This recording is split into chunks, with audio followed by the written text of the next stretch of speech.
De Ronaldo qui se casse le nez à Zlatan qui assomme son adversaire, voici les fautes les plus absurdes du football. En commençant par un moment fou digne d'un Zidane version low cost.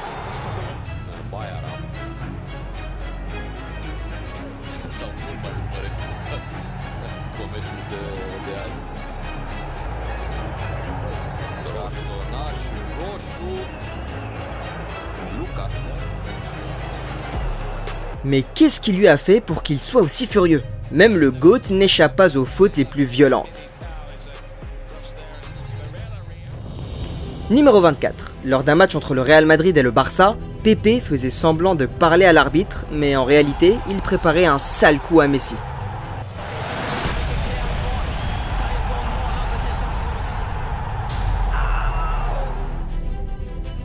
C'est fou qu'il n'ait même pas reçu un carton jaune pour ça.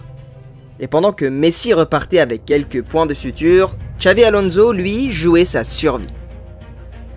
La finale de la Coupe du Monde 2010 était très attendue. Les Pays-Bas, au sommet contre l'Espagne, au sommet, le titre de meilleure équipe du monde était en jeu. Mais dès le début, le match est devenu ennuyeux. Les deux équipes se neutralisaient totalement. Alors que la plupart des spectateurs s'endormaient, Nigel de Jong a réveillé tout le monde en faisant ça.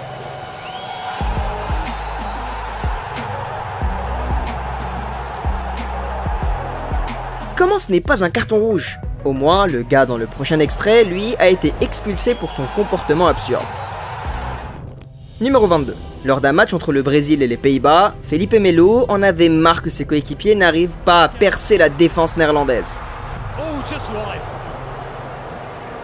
Alors, quand Robben s'est approché de lui avec ses dribbles agaçants, il a décidé de faire ça.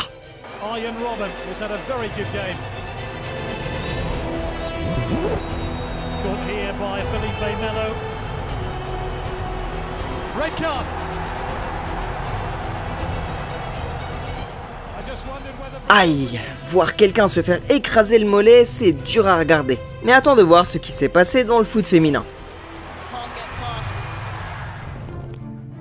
Numéro 21. Pendant un match entre l'Angleterre et le Nigeria à la Coupe du Monde féminine, Lauren James était agacée par la défense serrée de Michelle Alozzi. Et quand les deux se sont recroisés, James a décidé de lui laisser un petit souvenir en se relevant.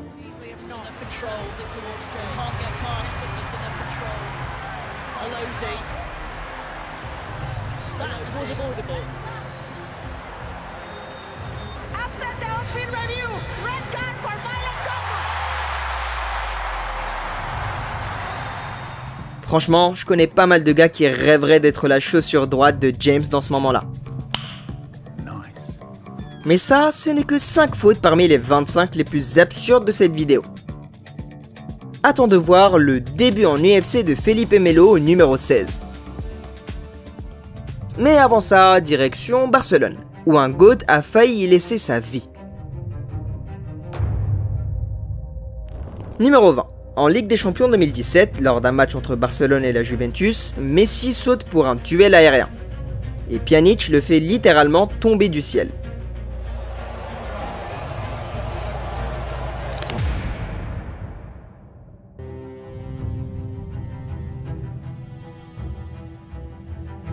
La chute est si violente qu'il se blesse directement au visage. Et après avoir revu les images, les médecins ont affirmé que Messi était à quelques millimètres de se briser la nuque.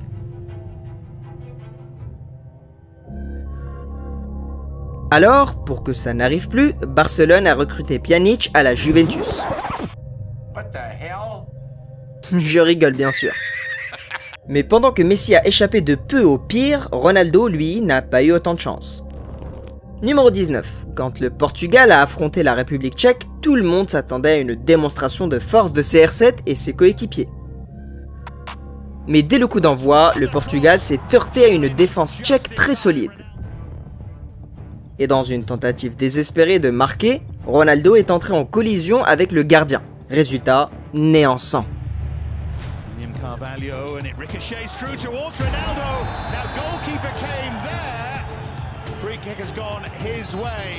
Les médecins ont couru sur le terrain pour le soigner, mais son visage ressemblait à celui d'un boxeur.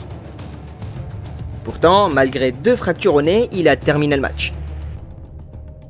Mais si cette faute a nécessité l'intervention des médecins, la prochaine a dû être réglée par la police. Numéro 18. Lors d'un match de Ligue Europa entre les Rangers et le Slavia Prague, les espoirs de qualification des Rangers semblaient s'envoler après 2 buts encaissés.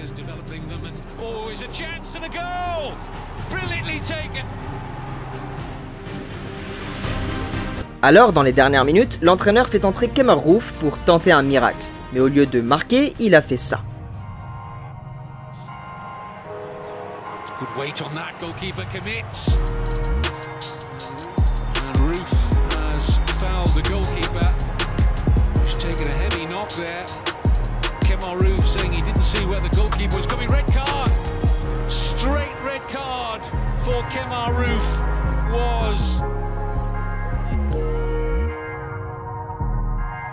Il a littéralement assommé le gardien qui est resté au sol en détresse. Après le match, le Slavia Prague a porté plainte contre lui via leur ambassade. Bon, impliquer la police c'est peut-être un peu fort, mais ce n'est pas la première fois qu'une mauvaise faute finit au commissariat. Numéro 17. Lors d'un match entre Manchester City et Portsmouth, Ben Thatcher et Pedro Mendes couraient pour récupérer un ballon sur le corner. Mais au lieu de jouer le ballon, Thatcher a fait ça.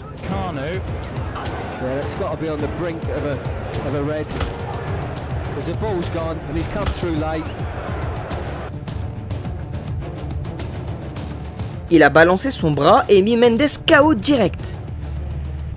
C'était tellement grave que les médecins ont dû intervenir en urgence pour le réanimer sur le terrain. Et pourtant, Thatcher n'a reçu qu'un carton jaune pour l'une des fautes les plus violentes de l'histoire du foot. Vu qu'il n'a pas été sanctionné correctement, ce sont les supporters eux-mêmes qui ont signalé l'incident à la police. Une enquête criminelle a été ouverte. Mais aussi dingue que soit cette histoire, elle n'est rien comparée à ce joueur qui a carrément fait une audition pour l'UFC.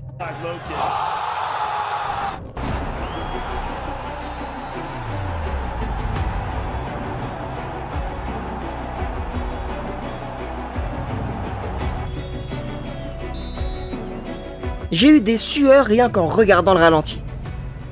Et ça m'a rappelé ce moment où Carvalho a failli mettre fin à la carrière de Ronaldo.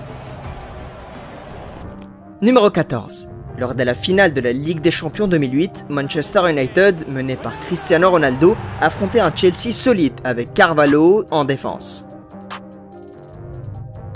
Le plus fou, ces deux-là étaient coéquipiers en sélection portugaise. Mais dès le début du match, Carvalho a totalement ignoré ce lien et a fait ça.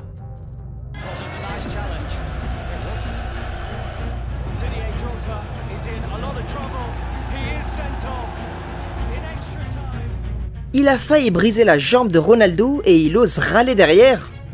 Mais le pire reste à venir quand David Luiz s'est fait massacrer sans aucune raison. Numéro 13. Son calvaire a commencé lors de la demi-finale de la FA Cup 2013 contre Manchester City. Même si Chelsea perdait 2-1, Sergio Agüero a décidé de sauter à 2 pieds sur David Luiz, sans aucune provocation.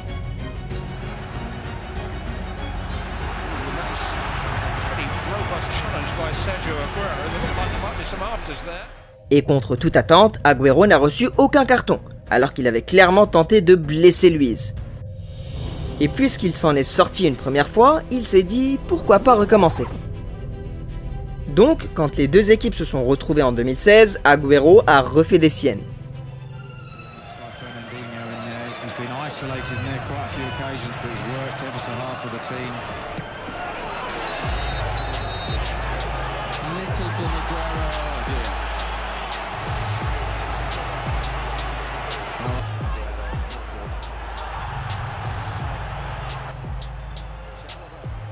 Mais cette fois, les joueurs de Chelsea et l'arbitre ont dit stop, carton rouge direct. Et après révision par la FA, il a été suspendu pour 4 matchs.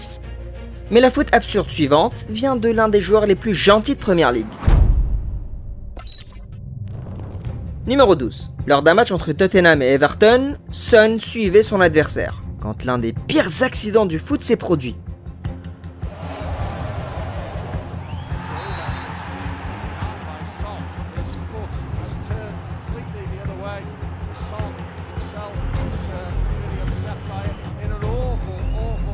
Le pied de Gomez est parti dans une direction totalement opposée, laissant Son et tout le stade sous le choc. Au match suivant, Son a inscrit 2 buts, mais a refusé de célébrer juste par respect. Didn't want to celebrate because I just want to respect those situations, and of course I still feel really sorry about this situation, and it's been really tough days, tough few days, and I said before, I realize how lucky I am. The people around me, the supporters, the club, and the coaching staff, the players, teammates, they helped me really a lot and give me so much strong message. And of course, I wish still Andre Gomez get Wilson and best wish, and yeah. But it's the right answer to keep working hard for me and try to perform like always and with positive energy. I think this is most important. C'est dans les moments les plus sombres que notre vraie nature ressort. Comme ce joueur qui a continué à sourire même après avoir perdu ses dents. Numéro 11. Lors d'un match entre l'AZ et le PSV, le défenseur de l'AZ, Pantelis, est monté pour un duel de la tête.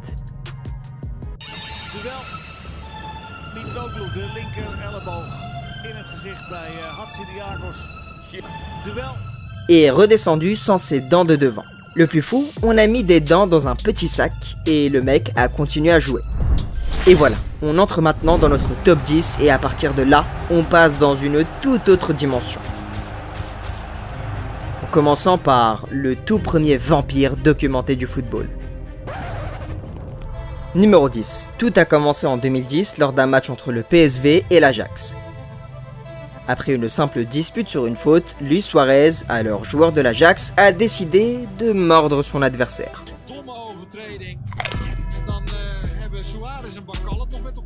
Résultat, 7 matchs de suspension.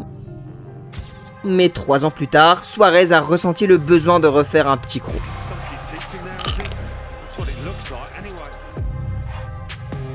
Cette fois sur le bras d'Ivanovic de Chelsea.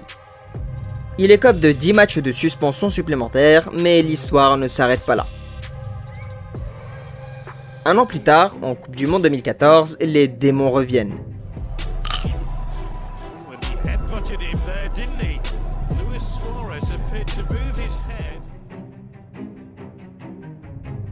Did Suarez apologize? Of course not.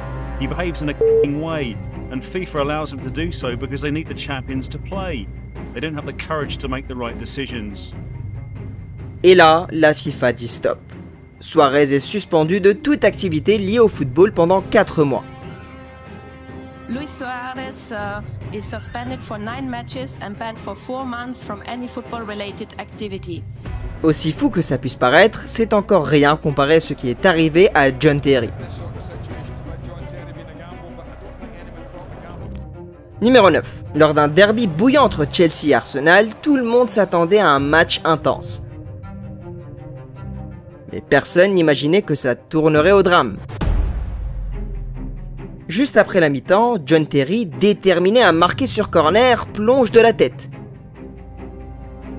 Et se fait assommer sur le coup.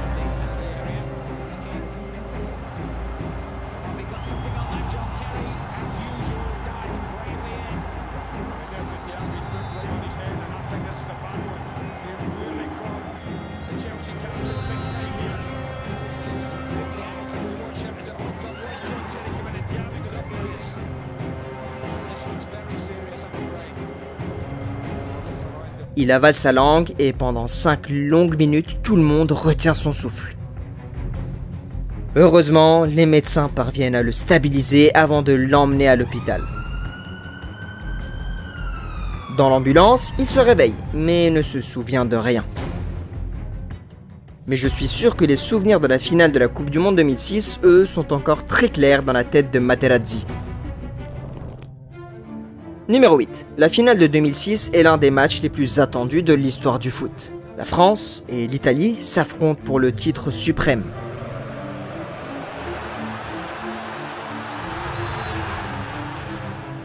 Zidane ouvre le score sur penalty.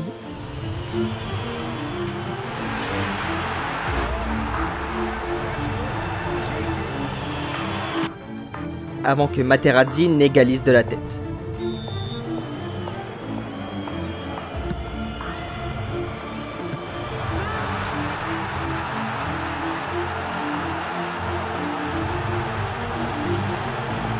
Alors que le match file vers les tirs au but, Zidane passe près de Materazzi et là, c'est le choc.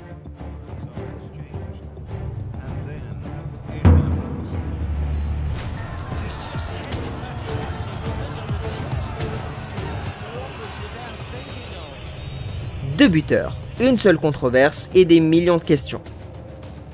Pourquoi Zidane a-t-il fait ça lors du dernier match de sa carrière? Quelques mois plus tard, il révèle que Materazzi a insulté sa sœur et dit qu'il n'a pas eu d'autre choix que de défendre son honneur. Une fois vous essayez de partir, c'est ce que je fais. C'est les mots, comme je vous dis, qui me touchent au plus profond. Vous pouvez les redire ce qui a été dit? Avec la maman, la sœur, c'est des mots très durs quoi. Donc vous l'écoutez une fois, vous essayez de partir, c'est ce que je fais. Mais au numéro 7, il n'y avait rien d'honorable, seulement une carrière brisée. Numéro 7. En 2007, Arsenal signe l'un des plus grands talents brésiliens, Eduardo. Et le pari est payant. Il inscrit déjà 6 buts après seulement quelques matchs. Mais ce début de conte de fées s'effondre brutalement le 28 février 2008.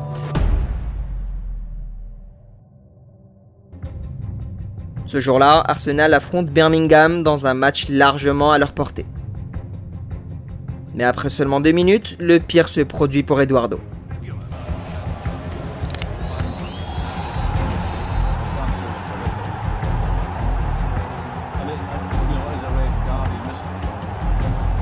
Sa jambe se brise et il doit être transporté d'urgence à l'hôpital.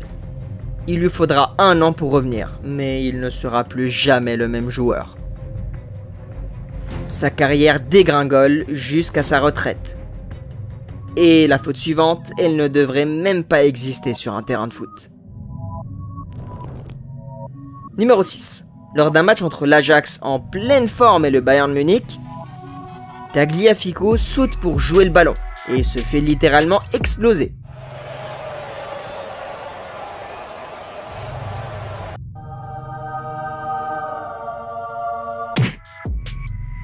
C'est tellement grave que les médecins ont dû le recoudre directement sur la pelouse. Et maintenant qu'on entre dans le top 5, les choses vont devenir encore plus violentes. Et on commence avec une vengeance. 4 ans en préparation. Numéro 5. En 2006, la Juventus affronte l'Inter en Serie A. Mais le match a une tension particulière. Avant le coup d'envoi, Materazzi déclare publiquement qu'il déteste Zlatan Ibrahimovic. Alors, à quelques minutes de la fin, il passe à l'action.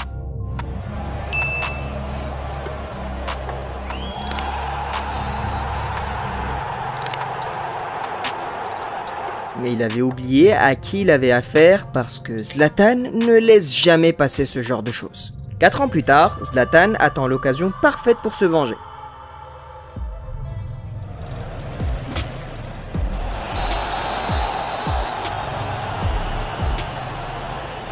Et le tacle est si brutal que Materazzi est envoyé direct à l'hôpital.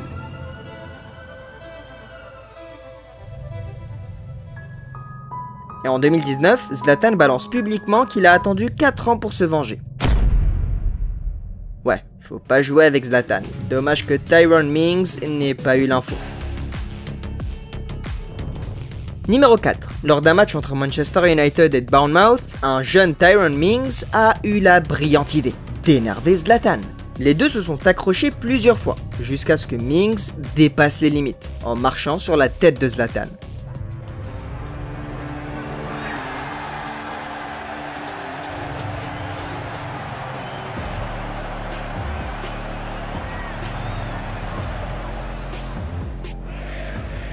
Mais Zlatan, fidèle à lui-même, secoue la tête et 50 secondes plus tard, il lui rend l'appareil.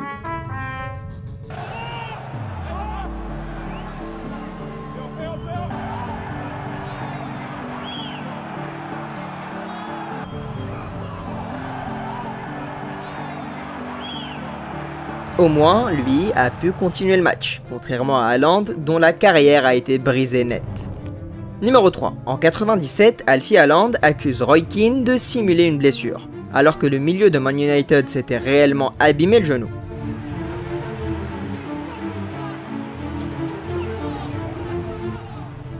Malheureusement pour Haaland, cette accusation rend Keane furieux. Et quand il se retrouve en 2001, Roy Keane ne perd pas une seconde pour se venger.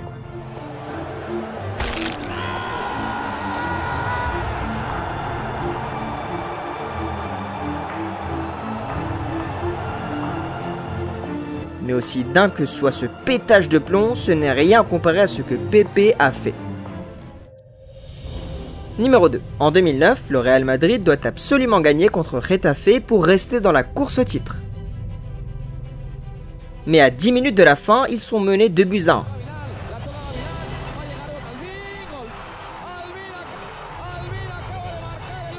Et là, Casquero tombe dans la surface après un tacle de Pepe. Et là, le défenseur portugais pète un câble total. Casquero on the chance to score. He's brought that for a kick. Pepe has lost the plot here. What I was doing there? In Spain is a joke. So, you appeal, and if they get something out of it, great. Plus, Il commence à frapper Casquero au sol, puis il lui envoie un coup de pied dans le dos, et même un coup de poing. C'était l'un des pétages de plomb les plus choquants jamais vus sur un terrain de foot. Numéro 1. Lors d'un match entre Fenerbahçe et Trabzonspor, Emre et Zokora se sont violemment disputés sur le terrain. Mais en réalité, c'était bien plus grave que ça. Emre a lancé des insultes racistes à Zokora. Et n'a écopé que de 2 petits matchs de suspension. Face à une sanction aussi légère, Zokora a décidé de se faire justice lui-même. 2 mois plus tard, le destin les remet face à face. Et cette fois, Zokora et ses coéquipiers étaient prêts à en découdre. Ils ont tout fait pour le faire tomber. Zokora lui a même donné un coup direct dans les parties.